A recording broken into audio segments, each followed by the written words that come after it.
Đâu biết lại té đâu biết sai. Nè. Nhớ té sao cái đứa mày. Cái dây tài đó có gì cô. Bé chúng để câu ta này. Bé té nó bữa lên tao lại đấy à. Nó sao rồi nó có cô. Tao lại đây để xem mà câu ta lại xem. Ôi. Cái cái chết. Lá gì tao đó.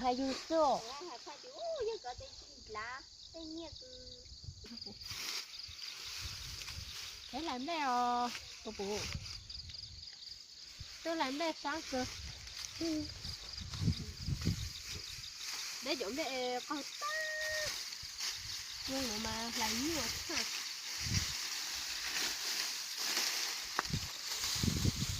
Có mà lúc nó là chìm chứ.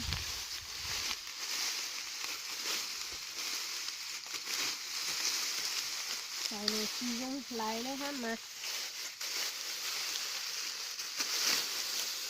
Hai có bù được.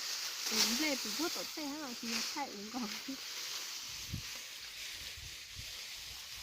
Bữa đứ. Còn một số tao có chứ nó. Sẽ để tụi nó tô té cả chợ có số tao hả? Có chợ. Lọ.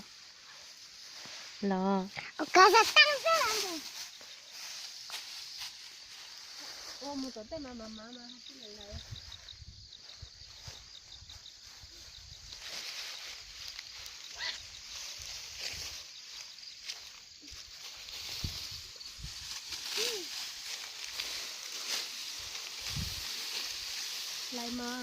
Lại chiếc cây nữa. Hai đồ xí lông nhóc cọc tí.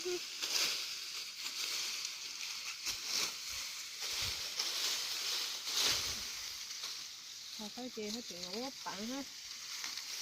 Hôm nay nó mở vào nhua tụt ta.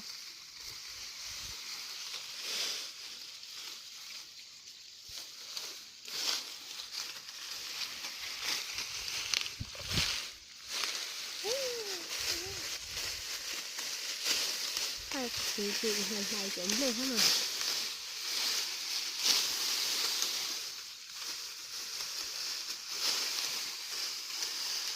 Ê, họ có hai mía thun lên nữa rồi.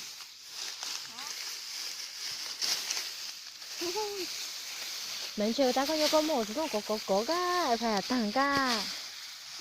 Không hóc gì.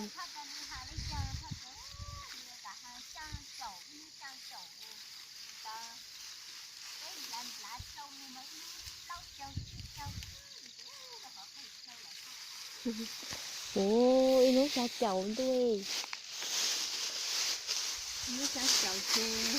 Rồi chị đen là chị tao luôn. Nó sao chậu thì có lại nó là chỗ. Tao sao chậu à. Em mấy chị hái lại đi cô dưỡng đây nữa. Sao ý cho trở lại bố thì nào hả?